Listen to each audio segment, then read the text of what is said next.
Hello. By the time you're seeing this, I'm 17 years old. Life is normal. The birds are chirping, bushes are bushing. I'm preoccupied with menial tasks like homework and chores and all that stuff. Everything is great. I have a house, I have a life, I have friends. But in the air, in the hearts and minds of the people, I think there's some things fall through the cracks. You see the gas prices go up. You see the prices of all kinds of groceries go up. You see everything just go up, and you think about this. You put it all in your mind. You internalize it, and you think to yourself, this can't go on. It feels like everything from when I was young is sort of just depreciating, decaying in some way, in some fashion, and the only non-decaying thing, our human spirit, is beginning to diverge from that. And I think it is worrying me. And then you look on the news, you look on social media, and you see all this awful, awful stuff. It's hard to really comprehend. We are in an age of unimaginable cruelty, I would wager. And yet, how is all of this so normal? Why are there not rockets flying over my head? Well, not here, maybe off in the Western Asia, but not here. Everything is so calm and peaceful, and people go on about their day. But the rest of the world is so horrible. How did we get here? What's going on?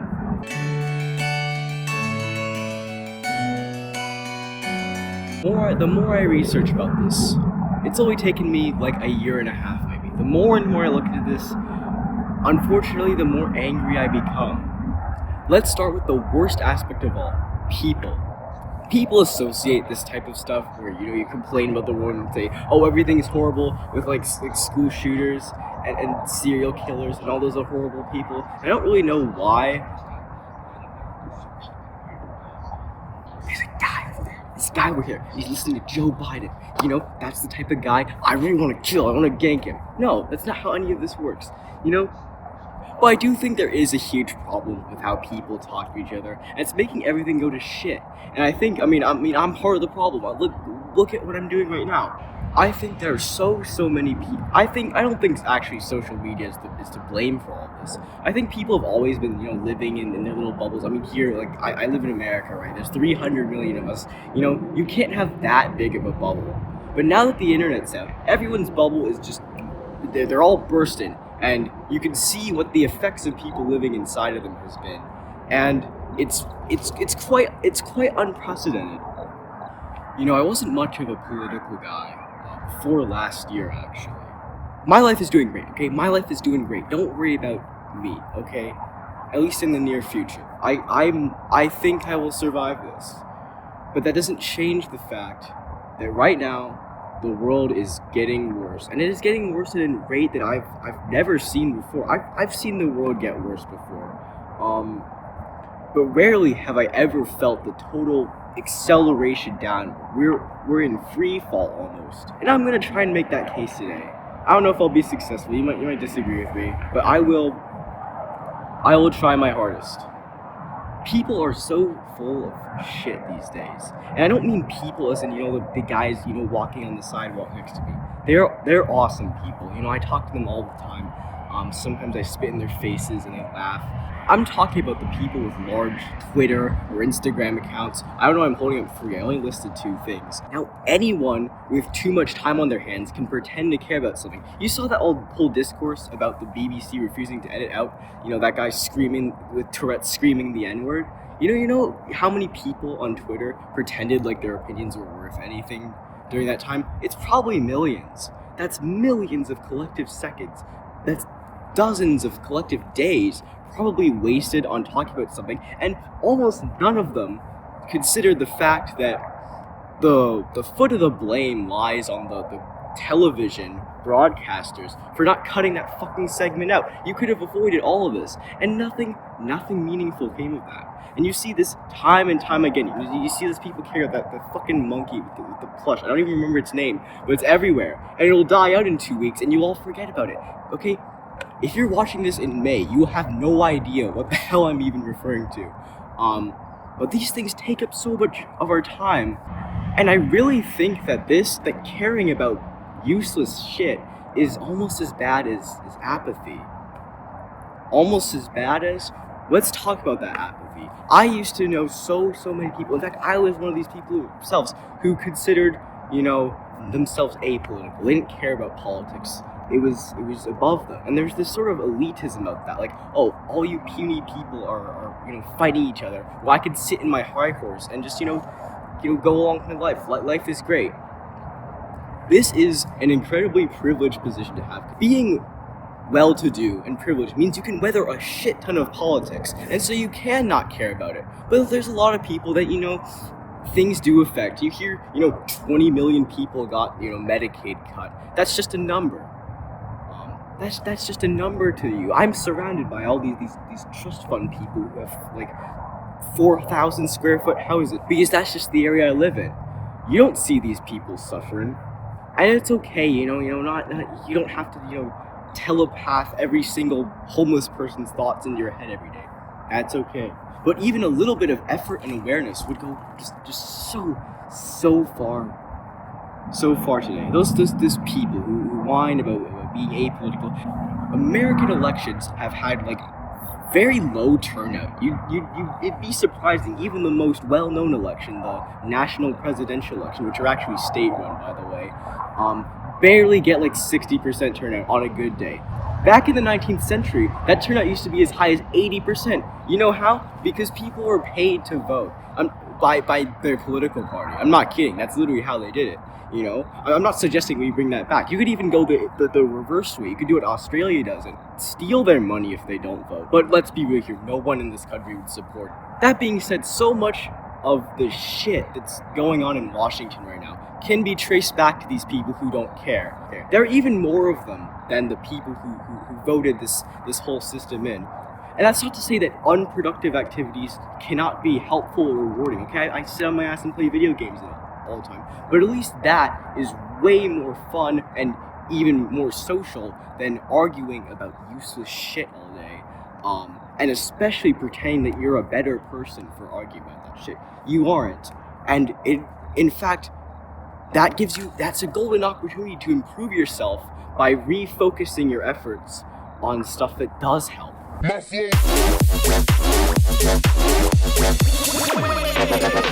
On November 7th, 8th, I don't remember when the election was.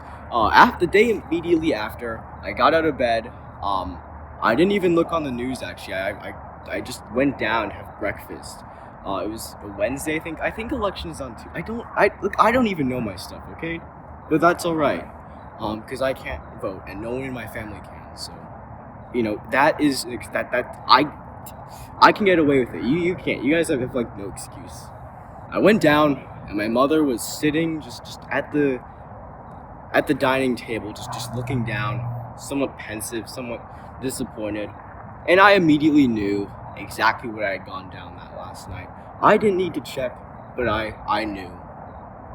And what she turned to me and she said, I kind of knew this was gonna happen, I was like, I know. I was like, oh, okay, just like last time, just like 2016, right?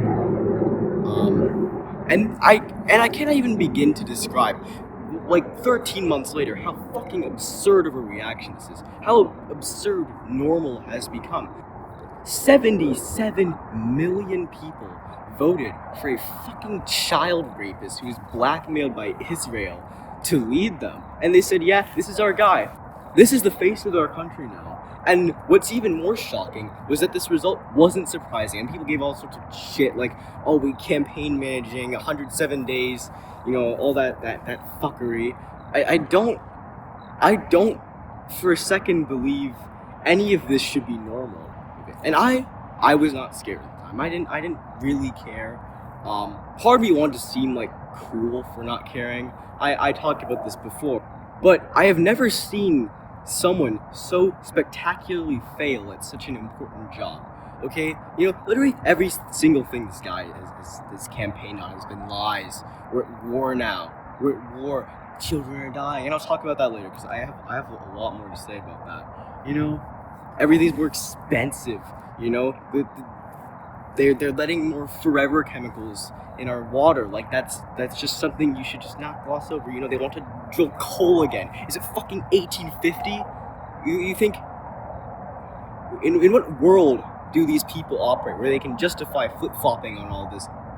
They can pay $1 billion a day for work. They can pay 70 fucking something billion dollars for their immigration plan. Isn't, as you know, they said it's gonna bring prices down, gonna give everyone jobs. You know, once you kick out all the Mexicans, everyone else will get a chance. No, none of this shit has happened, and it was never going to. And people knew it was never going to, but they were either too short-sighted or too stuck or too desperate to not believe it. It doesn't make any sense. How can you, in a time where you should be as cautious and calculating as possible, dupe someone by just, you know, jangling keys in front of their face, and when it all goes to shit saying, well, how is this winning? And let's talk about winning. The people who are convinced everything is fine, who don't see what I'm seeing and what you're seeing and what everyone else in the world is seeing.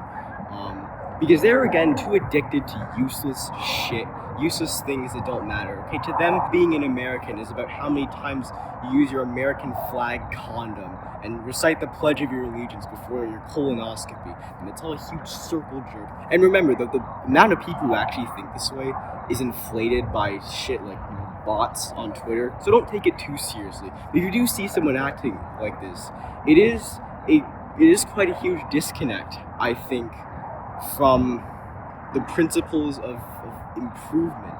They think winning is getting to, you know, say the N-word with their friends and know that some DHS staffer is doing it with them. They think that is winning. They're like, yes, this is what I've always wanted. All my wildest dreams are coming true. And then inflation goes up, and gas prices go up, and your student loans go up, and you're robbed, and the wealth gap increases. You'll be on a 50-year mortgage, but that's okay. That's okay, we're winning.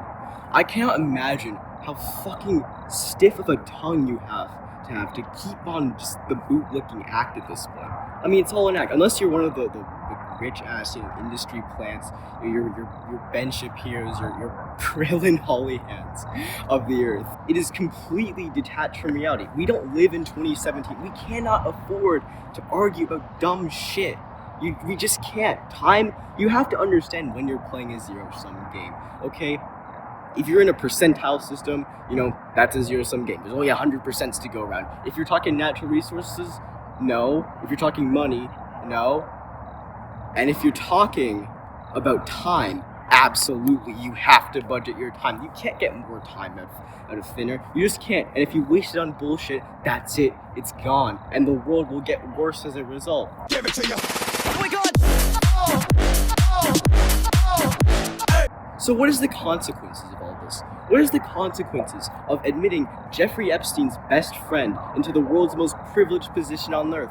I'll tell you, it's a load of shit. I touched on this before, but it is a total embarrassment to humanity that the past 13 years has unfolded this way. I must stress as hard as I possibly can that, like, none of this had to happen. Literally, like, none of it.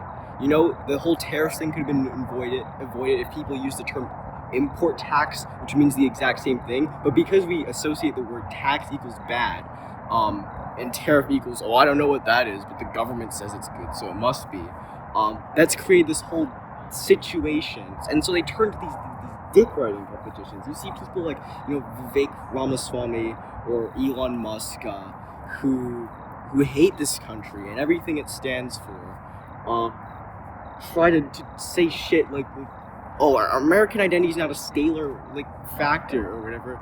This is a game you cannot win, and it is a game you should not be playing, no matter the circumstances. Because it is a game that exists simply so that people who have nothing better to do can win and win and win at something, all while everything around them falls apart, because they're the ones who can afford to let things fall apart. There's a Dowd. He's also pissed, by the way, at all of this. He knows what I'm saying. He's mad too.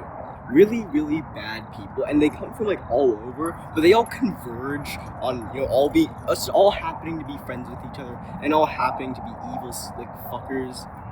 Trump's entire cabinet. Half of them, met through a certain New York financier. You might have heard of him. He's not here anymore. If I could get him on the show, I would have him right here. He'd be in the bush next to me, actually. But you have this class of people like, again, Elon Musk, who is a despicable man. Mark Zuckerberg, Barry Weiss, they'll say stuff like, oh, we need to have more children, we need to, preserve humanity, we need to preserve our race, we can't let ours go extinct. Elon Musk doesn't even care about his own fucking kids. What makes you think he cares about your kids? There isn't really much evidence supporting that, so, make of it what you will. It is incredible how much just outright lying and just dumb things that people will just hear thrown at them day after day after day, and because we've become immune to them. And that sounds like a good thing. You cannot be breaking down every time someone calls you the R word. It is in a way a huge curse, because then when do you know what to care about? If you're in free fall and you don't notice you're in free fall, what happens when you hit the ground? Everyone else is just supposed to look kind of like, oh my fucking god, he just died. Get out your phone and start taping.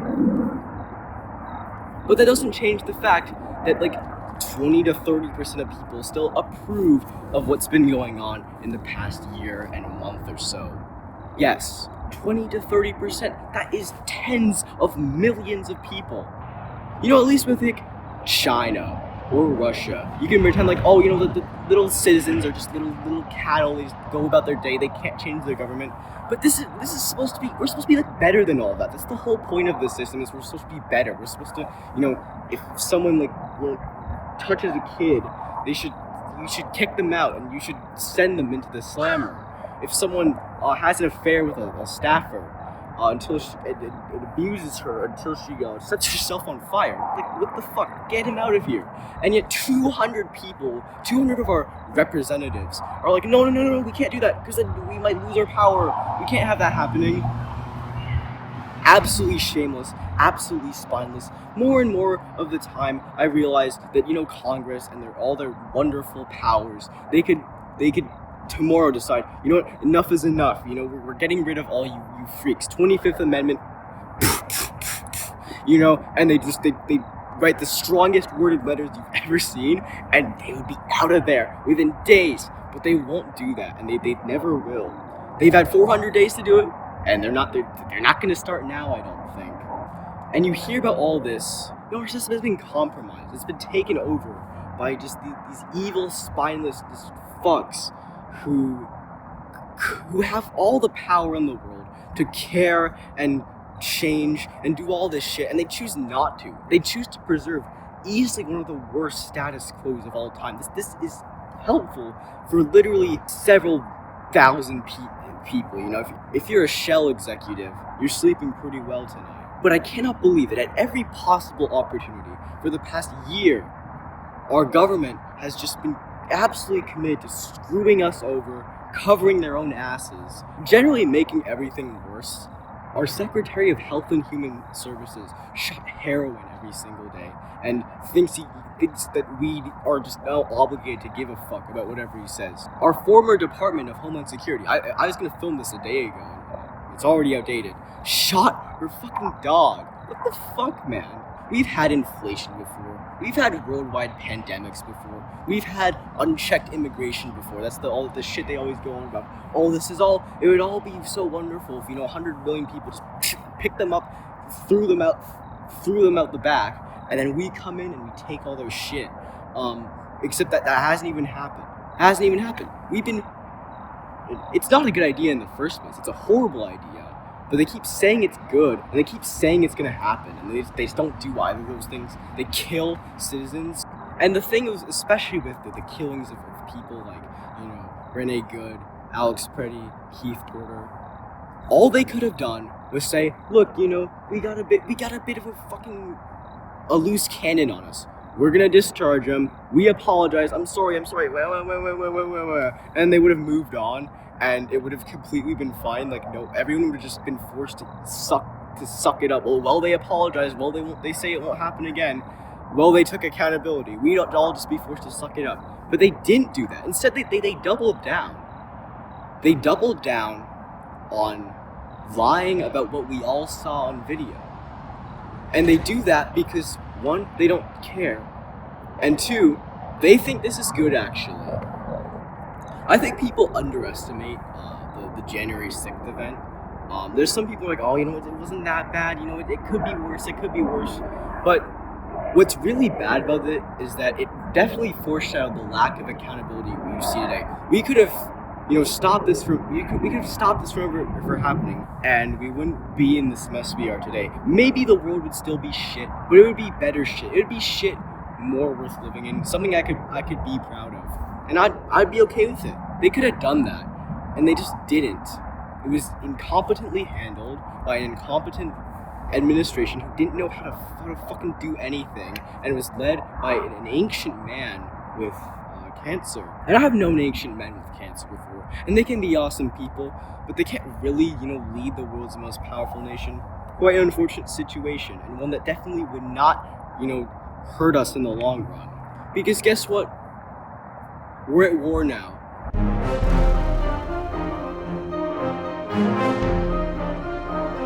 Not enough people know just how expensive war is. They see all the big numbers. They don't truly realize that we are just so incredibly lucky to be the only country on planet Earth that better after the most destructive conflict in human history. And oh gosh, ever since then, war is now the solution to everything, that all that fuckery that goes on in West Asia. You know, it doesn't mean like, oh, we should just get rid of the entire Middle East because they're fucking around. Genuinely, that was public conscious. They're messing around. We gotta go in and make all this shit right. It was all a lie, and it's continuing to be a lie. And it's continuing to get like bigger and bigger lies that we've never seen the magnitude of these lies ever before. I mean, come on, the nuclear weapons thing. The nuclear weapons thing even gives away who is behind it. Who has been pushing the lie that, you know, Iran's 2 weeks away from building a nuke. We have to stop them. We have to bomb their shit. We have to bomb their children, actually. We have to bomb their little children, because this is a holy war meant to fulfill biblical prophecy and bring upon the end times. Real shit that our president and our Department of Defense secretary believes and have been, you know, radioing out to the troops. They come on, guys, you gotta get on board this. This is awesome.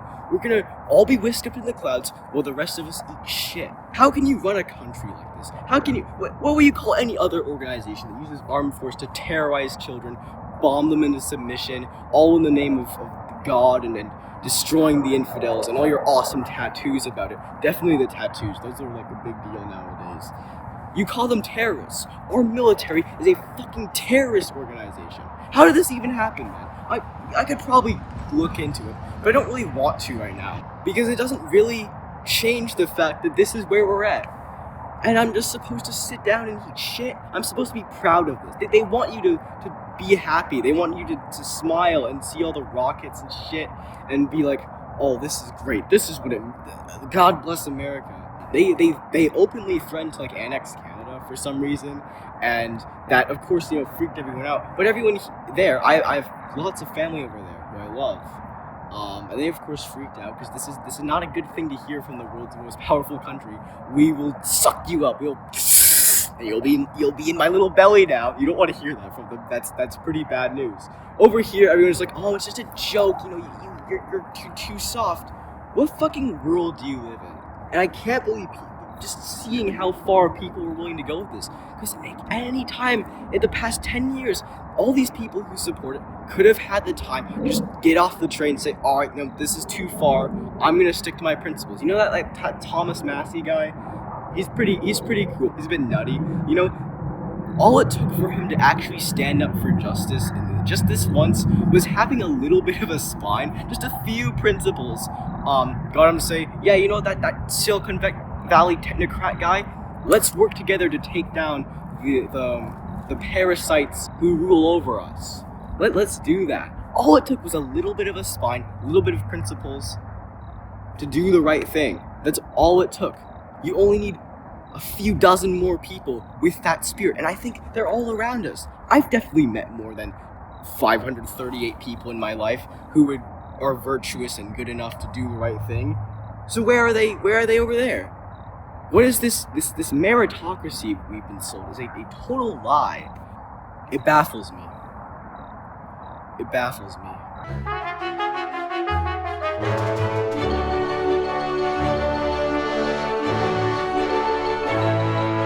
I don't want to grow up in this world. I don't want this to keep happening. I don't want to fall and be the only person scared of hitting the floor. I'm not the only person. This isn't even about me. It shouldn't be. If it was about me, I wouldn't be making this. Technology is a scary thing. I sometimes, you see AI, I see all my friends using it. I'm like, I'm a bit of a Luddite. I'm saying, don't use this stuff. It's satanic. It's evil. And they're like, oh, chill. It's just helping with my physics homework. And maybe it is. Maybe they're right. Maybe I'm overreacting. But this is not okay. This is not okay. This can't keep happening. All the AI CEOs, yes, even the good one who runs Anthropic, he's so cool. He's so awesome. Suck his dick. Even he's not okay. Because none of this had to happen either. This is the running theme of this entire video. None of this had to happen. We didn't have to have AI surveillance systems, AI deep fake technology. We didn't need to have any of that. We could have just, as a species, said, look, this is fucked up. It's gonna hurt so many people. It's gonna cost an enormous amount of energy.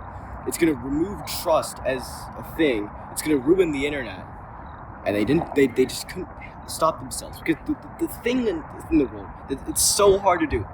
The problem is not doing hard things. We've done hard things before. We built the fucking Hoover Dam during the Great Depression, and it was useless, but we did it anyway. We built Mount Rushmore. That's freaking awesome.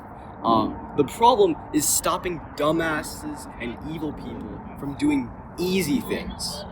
It is so... People are like, how did AI get advanced this quickly? Do you even know how massive the internet is? Just all this information ready to be smashed together into a lump of pure rage to unleash on the job market, on students all across the world. It was all primed and ready. It only takes a few people to just package it together into some algorithm and shit. Look, oh my god, I'm a mathematician. I should be good at this. But like, I don't understand it whatsoever. I don't research. I see the chat GPTs and the stuff, and it's just, I know it comes from the internet, but it's still a mystery how. But that doesn't mean I'm unqualified to talk about this. I see it all over the place, and it really is making the world worse. I'll never again be able to look at a photo and be like, oh yeah, that happened. Even if it's staged, like something happened. There's work put in. There's real things moved around to make that happen. I'll never be able to get that feeling again. Everyone I knew uses AI to write their assignments, so everything just sounds the exact fucking same. There's no creativity.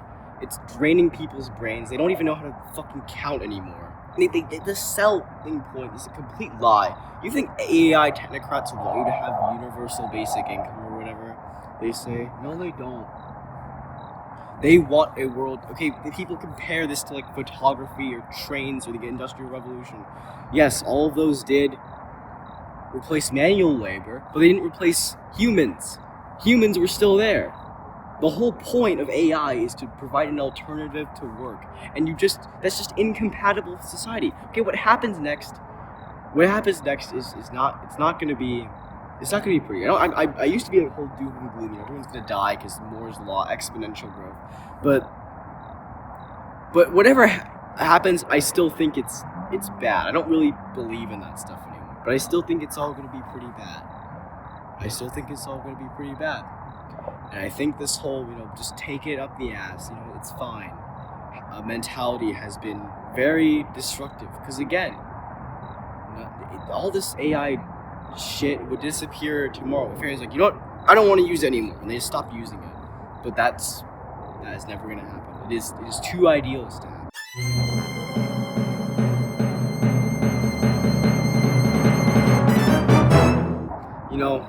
I have never been more ashamed to be where I'm from. I've never been more ashamed to be American. It fills me with deep dread.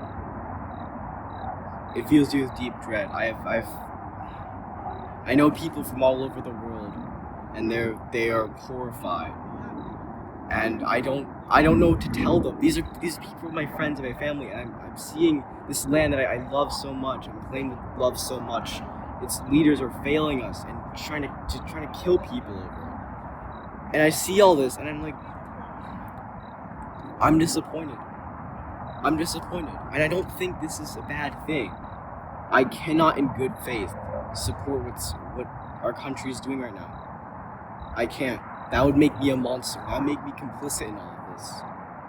I cannot do this. I cannot. How can I look at like someone who serves in the military and be like, oh, thanks for helping us, spread democracy and shit, when I know that the people at B want to end the world by bombing little children who had nothing to do with this, just because they're for nothing, just because they're the wrong religion or whatever. Nothing. There's no reason for it. How am I supposed to believe any of this? Right before the .com bubble, my parents came here from thousands of miles away in Canada. My dad was offered a job here, and he accepted. And they packed their things. They came on a plane down here, and they were astonished. They were amazed at what a new place it was. People think of Canada as just America Part 2. This was an incredible sight you've never seen before. There were dozens and dozens of colleges within like a few miles of here. That's absolutely absurd. It was at the cutting edge of technology. This is where the iPhone was invented. It was a magical world of opportunity, and this is the world I came from. I believe in this. I'm not going to go too deep into the politics of like 7-year-old me, because no one cares about that. I believe America was and has been a place for people from all over to come together and make the best of themselves. I saw that everywhere. I saw that beautiful spirit everywhere. It was imperfect, but it was beautiful. I saw it in my friends and classmates I even didn't interact with. Every time we had an assignment that was like, make some poster about like where we're from or something, I was astounded that all of these people came from this, and they saw an opportunity and they seized it, and their parents and them were as determined as ever to make sure that opportunity was not in vain, that they would make the most of this opportunity. They would empower themselves, they'd empower their community. They were going to use this opportunity to build something great. That is what I saw all over the place. And again, it wasn't perfect. Everyone knows I live in a majority Asian area. Everyone knows the stereotype. They think I think there's a misconception here. It's not really a traditional versus modern thing, because that's kind of assuming westernization is just more modern, which it inherently isn't. I don't think it's new versus old. I think it's more of different types of new clashing. How do we move forward? Definitely intergenerational, group that grows up with social media, group that didn't. For example, there's a lot of that's at play here. I think it's too hard to just blame it on bad family dynamics, because at the end of the day, I do generally believe most of the people here, even though I disagree, I think this is a great common sentiment to have. We can all work together, use this wonderful once-in-a-lifetime opportunity, and make the most of it. I think it's a wonderful sentiment to have, and it goes a long way to actually making meaningful connections with people, even if you've never seen before. If you share the same values, you can get straight to the point. You have to argue over definitions and stuff. But I don't see that anymore. The flame is gone out. I don't know if it's always been this way. Look, I read history a lot. I know we've done horrible things. I've seen read over the Philippine-American War, Iraq, the Manifest Destiny. It is naive and foolish and anti-intellectual to pretend like any of this is inevitable, though. It's just, we just have to keep being imperialists because that's just the way it is. It's been like this since Proclamation 1763. You just gotta go for it. No, we do have the power to change. We can stop this. Man, we can stop this. But people just won't, because they like it, and they'll hide behind a screen of, oh well, that's just the way it is, to hide the fact that they like it, even though it would be easy. It'd be such an easy thing to improve your character by stop supporting genocide. That's the bar to clear, and we can't even do it. And we're supposed to be better than all those authoritarian evil countries, but we just can't do it. The fucking Secretary of Defense just tried to get some AI company to build, autonomous weapons, mass surveillance technology, and they said no. So he picked some other glup shitto to do it for him. And look where we are now. This is the free world, and we're building, mass surveillance technology. California, my state, wants to add age verification everywhere. For what? I'm not going to go into it. You know the arguments right now. It's maybe a good principle, but it's bad, and it's even worse to the people who, when you point out that there's problems, and this is dangerous. They'll say, oh, well, think of the children, think of the children.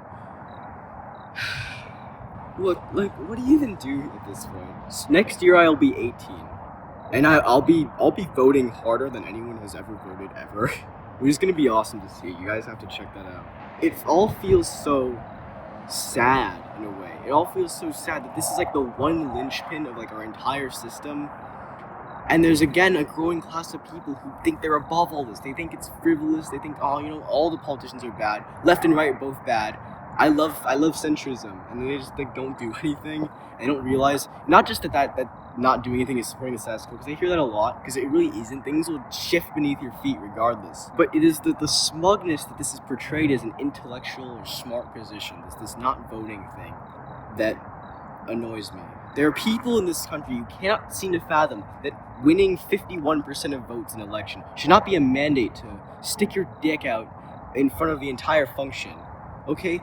For two reasons. The first reason is that, again, a lot of people don't vote for, so that 51% is more like, you know, maybe 29% of actual people who could have a say. So that's not exactly the will of the majority.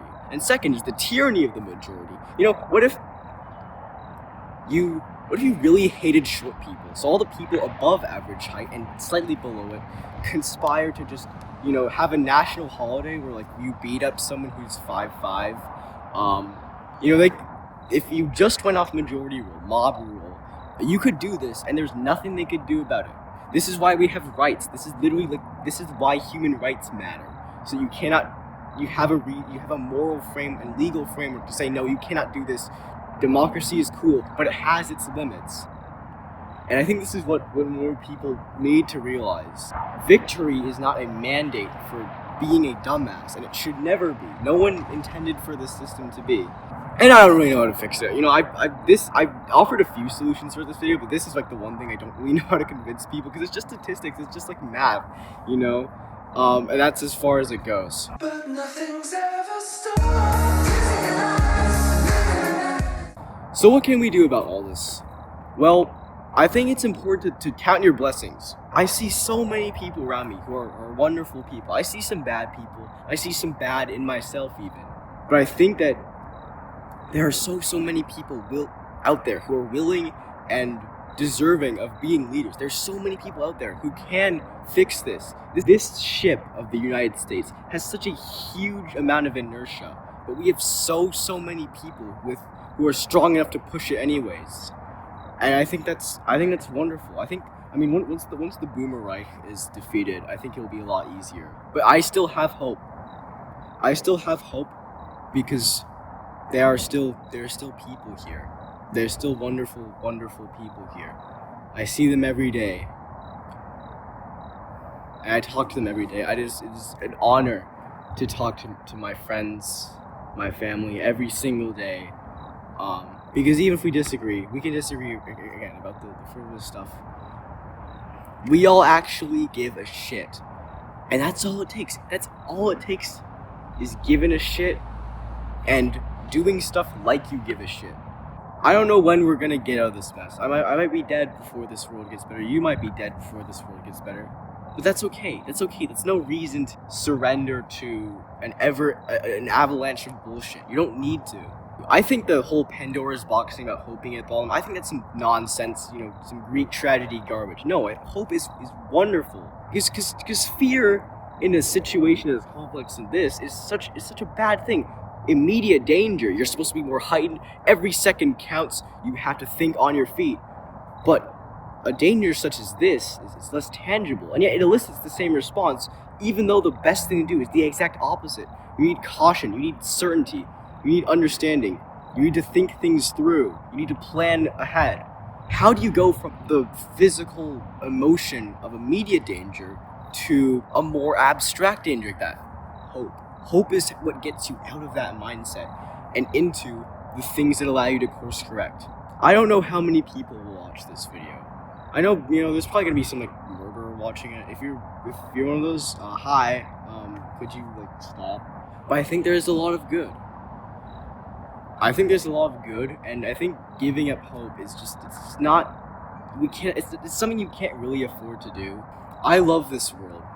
I love so much about it. I live in a beautiful area with wonderful people. I should be happy. And I am happy, but I want to be more happy. I want everything else to be more happy.